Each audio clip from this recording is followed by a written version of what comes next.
In this week's game of the century, the Buffalo Bills head to Kansas City as 2.5-point favorites. Denny, both teams are 4-1, but it's been the Bills who are blowing teams out of the building. The Chiefs have actually scored more points, but it's no thanks to their receiver core, which is still struggling to sort itself out post Tyreek Hill.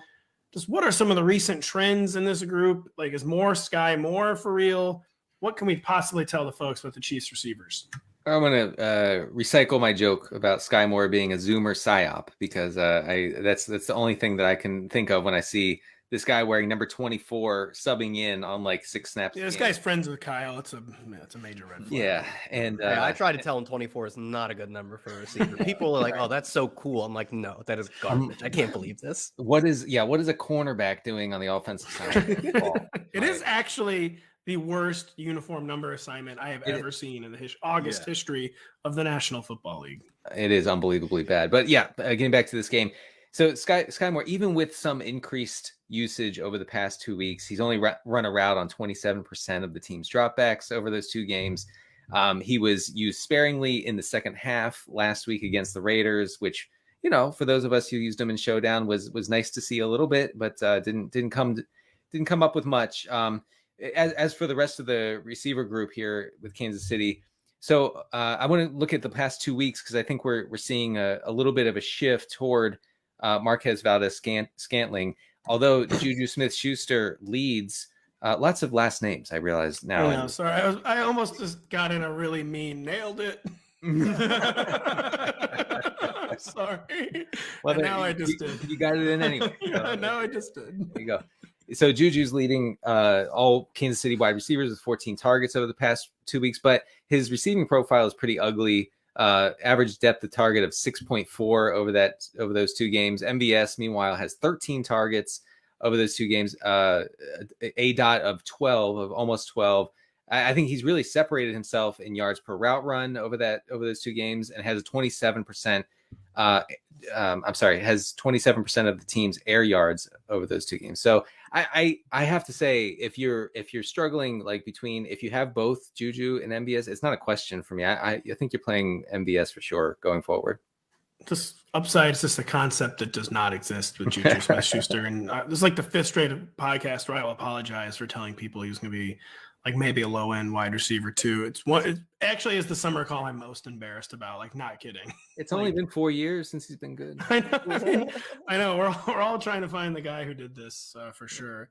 With Juju Smith-Schuster. You didn't do this. His ADP was best ball bro ADP was skyrocketing. It was. Yeah. Thankfully, it was not. Yeah. Well, just as 2 best ball bros on the show, both of us are trying to find out who did this. No, I did not do this. I have very, very little Juju. I was talked into him by some friends of mine who I would like apologies from. You know what's funny? I did the same thing. People were like, he plays with Patrick Mahomes. I was like, yeah, you're right. That's all that needs to happen. I saw Sammy Watkins get there with Patrick Mahomes. Why can't Juju?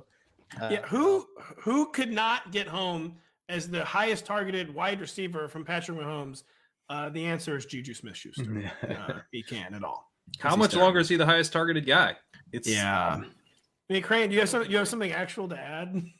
Well, I just want to say, we sometimes the stats will lie to you, and I think in Juju's case, he's cooking the stats here with the separation, because what he does is he kind of stays right near his defender, and then he leaps forward as the ball's coming, falls to the ground, and then he gets the separation at the point of the catch. But we watch the film, Juju. We know what you're doing. And he's on to you. Kerrane, noted film watcher. Patrick Kerrane is on to you, Juju Smith-Schuster. Yeah. So Kerrane and Denny tried to bring order to this Chiefs receiver core, Kyle. The backfield, I wouldn't say it's not as confusing, but is it as simple as Clyde Edwards-Helaire still clearly in the lead? Behind him, it's Isaiah Pacheco when it's blowout or play from ahead mode, and then maybe Jerick McKinnon when it's come from behind mode or a close game. Is that fair, or is that an oversimplification?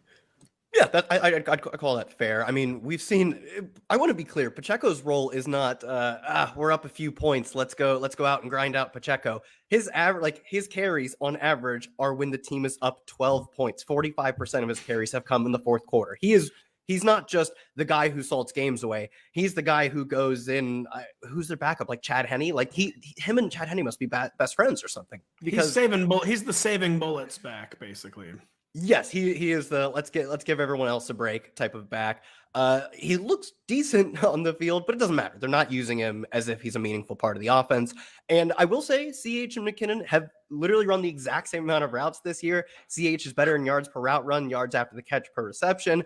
But we've seen most of CH's work, or at least relative to McKinnon, he is getting receptions on early downs, whereas McKinnon does come in when they start to try and play fast, try and play catch up on third down. So you've pretty much nailed it. But, I wanted to emphasize the fact that Pacheco's is nowhere close to the fantasy radar unless you project that they're going to win by 21 plus early. Like last week, like the Bills played last week. If you project them to boat race the Steelers, sure, play James Cook or whatever. That's the only way you're getting Pacheco into your lineups. I would note that to the point about the routes, CEH has only played 13% of third down snaps. McKinnon has played. Are you serious? 79%. Wow. So if this game gets like nutty, but in a way where the Chiefs are having to come back, then I think you're looking at a very touchdown dependent script for CEH. His workload has not been that good this year. He trailed in routes last week when it was a game where they had to come back from 17. So I think you want the Chiefs playing from ahead. The week before that, that was the Bucs like easy win over the Bucs, and he ran more routes than McKinnon, but that's because they weren't having to play catch up. It's like the exact, it's the exact flipping of the script, and it does look like they should be, they are literally underdogs this week. So it sure feels like when they need to score and when the Chiefs are chasing points in the second half, it's McKinnon's season. McKinnon looks good out there, man. He does. I don't know why he can't get more run. Probably it's kind of like maybe an Isaiah McKenzie situation where they know he's a player that if you give him more run, he will get injured. Yeah, I mean, what is he, like 30 years old with a history of knee injuries, and he's like 5'8" or 9" or something like that. I think the usage for him in a like very like boots on the ground sense makes sense. So on the other side of the ball, Kerrane, we saw what Gabe Davis can do when he's healthy last week, but we saw it in only 3 catches. Is this setting up as like one of those classic like boom or bust situations, maybe like a deluxe, like Marquez Valdes-Scantling type of deal? Or can we begin to count on bigger target counts, bigger workloads coming Gabe Davis's way? Because the upside has been vividly demonstrated yet again. Yeah, so remember how we used to do stat of the week? I do. Let's bring it back. Did we not line up a sponsor? Well, I got a very long email from Pat detailing why we were no longer going to anything that takes the attention off me is just frankly not a go. And we should bring that back. Well, I'm bringing it back. I'm bringing it back here. All right, in 18 games last season, Emmanuel Sanders had 271 yards on targets 20 plus yards downfield. Okay, that's 15 deep yards a game for Emmanuel Sanders.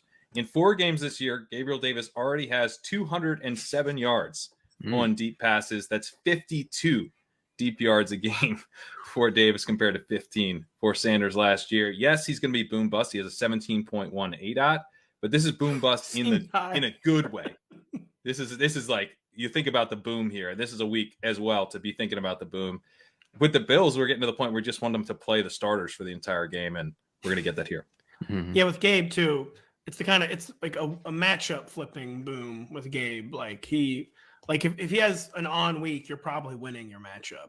Like if you have Gabe Davis in your lineup, it's kind of what it boils down to. And if he has an off week, like, who else has off weeks? Almost any other receiver, right? Like you're like, oh, well, Hunter Renfro's good for 4 PPR points. Like that's no different than when Gabe goes 1 for 16, right? They're functionally the same thing, but so few players like Allen Lazard. Oh, he didn't catch a touchdown this week. So he went 3 for 12, got me 4.2 PPR points. Sure. Gabe's floor, and he'll probably reach his floor more often than those guys, but it's the same floor. And those guys just don't have the same ceiling.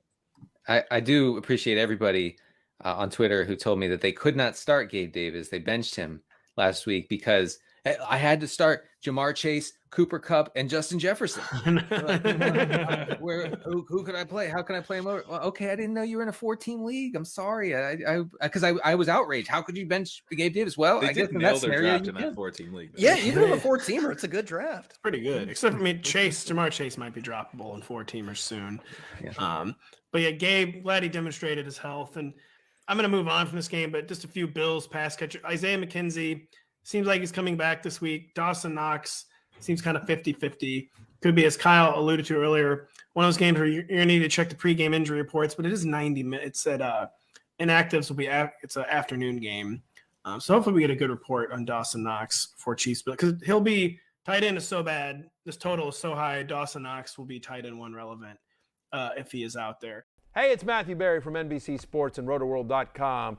Just want to thank you so much for watching what you just watched, or at least being too lazy to click out of it after the autoplay just kept it going. So either way, thank you so much for just letting it scroll by your screen.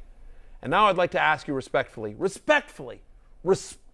okay, please subscribe to the NFL on NBC YouTube channel for the latest NFL news, fantasy headlines from Rotoworld, and betting analysis from NBC Sports Edge.